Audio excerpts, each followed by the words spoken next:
Hello, my name is Raluca Georgescu and I'm here at GPeC Commerce Summit together with our special guest, Craig Sullivan, optimizer of everything. Hello, Craig. Hello, and pleased to meet you. You've had a presentation today about myths in conversion optimization, and I wanted to ask you what are the main myths you are trying to deconstruct today? The main things I was trying to explain to people today was the fact that a great deal of the A/B tests that they're running on sites that have cross-device experiences, mobile, tablet, and desktop, are seriously broken in the way that they're implemented. So a lot of people are trying to test things that actually cut across these three groups, but they're not making sure that the kind of tests that are run are actually rendering correctly, running correctly. People are making some fundamental mistakes with A/B testing, and particularly where they have a mixture of different visitors coming into a site. And what are some common mistakes that you identify? One of the most common mistakes is for people to build websites without trying to experience the customer view.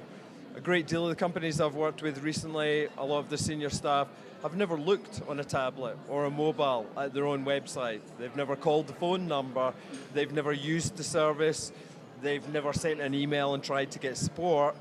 They have absolutely no connection or understanding of the consumer, and they've never looked at any of their campaigns. And you would think, these must be really small companies or they must be very inexperienced, but these are some of the biggest brands around. So, if you're spending, £2 million on a campaign and you don't actually walk that campaign and make sure it renders perfectly on all the devices that your customers have, then you're throwing away money. You seriously, it'd be easier taking your money, put it in a sack, find a tall building and throw it into the wind. That would be better. Yeah. People will love you, and at least your money's going to something useful. Okay, and except for the cross-device experience, what other mistakes have you noticed in A/B testing and user experience? Biggest problem is that people start to try and test on their sites without having a good place to start or a good reason to actually run a test. So if you think, hey, let's just test on the homepage, or why don't we change that button, or let's put some funky orange buttons on the product page, all of these things sound like great ideas, but there isn't a reason. There isn't any evidence to say, oh, that would be a great thing to test. Sorry to interrupt, but does that happen everywhere? I thought it was only in the No, it early happens stage lots of markets. places. I think it happens lots of places. Even very, very big companies have this kind of problem that they spend most of their time playing with the test creatives and not actually spending time working out where they're going to test, where's it going to have the biggest impact, what kind of tests are going to get the biggest shift in consumer behavior. And for that, you need to do your research. You need customer insight, you need analytics data, and that cuts the focus down. Instead of trying to test everywhere on your website, find out where the major leaks are. It's a plumbing problem. And where should you start? Well, that means actually working out where you are leaking visitors on your site. Simo did a very good presentation today showing how things like enhanced e-commerce and getting the right figures out of your analytics package can really help you narrow down. Is the problem that people are looking at products but not adding them to the basket? Is the problem that they add them to the basket but they don't start checkout? Is the problem that they get all the way through but don't pay for them? Rather than trying to test everywhere in your funnel and everywhere in your site, knowing where you have the biggest leak, that's where you can actually insert the A/B test to have the biggest impact. So if you spend 99% of your time doing the analysis, working out where you're going to test, and 1% on executing the test, that's probably a better proportion of your time, because at least you're going to be testing in the right places that are going to have the biggest impact. Mm-hmm. Okay. Where should online shops put more marketing effort? In the lead generation part or in the conversion part from visitors to customers? Or what percentages would be best? I think it really depends on the business, and that's why modeling leaks is so important. If you were a lead gen, if you were working on a lead gen form and you had some data that showed you that people came to the page, they looked around and left. Okay, that's one useful bit of information.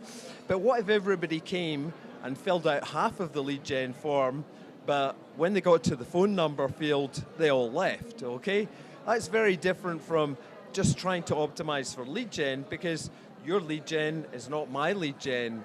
And the experience that you've given your customers, that's where you need to look at in order to figure out how you're going to solve the problem. You can look at other people's sites, you can look at other people's A/B tests, but at the end of the day, they're not your site, they're not your customers, they don't have the same attributes, so you have to work out exactly what's affecting people on your site. So regardless of the model that you're using, you are spending money or effort or resource to drive people to a site, you're getting a particular return from it. What you need to work out is, where are you wasting your money? Where is the money actually being lost? So if you're spending a lot on one particular channel to bring people to a site and they're converting really well, that's great. But if you're spending a lot of money and they're not, and you can figure out why and run a test against that, then obviously it's going to have a big impact. So it's really about modeling your business. It's not a website that you're optimizing here, it's a business that you're optimizing, and you need to do it that way. If it was a retail store, you would be using different metrics to kind of try and figure out what's working and what's not working, and try and do more of the things that work and less of the things that don't have any impact at all. And the same experimentation underpins e-commerce. Except, like I said, you're not optimizing a website. All of these decisions that you make, the places you optimize, the places you run split tests, are all going to have an impact on your business. And it's really about how you set that up. It's not just tweaking things or playing around with buttons or changing colors. It's actually about fundamentally altering how your business works. Okay. One personal question, Craig. Sure. How did you become a conversion optimization, an optimizer of everything? It was more by accident. I think one of the important things I learned in my career was to keep reinventing yourself. You know, to try something new, and to always be looking for new and interesting things. You know, both technically and as a person in your career. So I started life as a network engineer. I then became a UX professional. I then went into product management, and then I looked after a global e-business for a period of time. All that experience was really good, but I think if I just stuck at one particular role and not tried to sort of almost escape or break out of my departments, I always wanted to be the guy who wanted to glue all the other departments together, not to sit inside my own team and never go outside. So I think it's really important. If you're the person who volunteers and say, yeah, that looks like a really horrible job, I'll do it. Or, oh, is that a major problem? Yeah, why don't I help sort it out or get those two teams working? If you're the person who can act as the glue inside companies to make all these things happen, then you're going to learn a lot of really useful stuff, and you will one day you will wake up and you'll think, hey, I'm an optimizer now. So it wasn't a conscious decision. It really came about because of my curiosity about how things work. Why is that like that? Why is that higher? Why is that lower? And it's that desire to want to find out, to know how things work, that then leads you on to being able to influence them. So start with that. Be curious, be brave, and never, ever, ever give up. Okay, thank you, Craig. Thank you.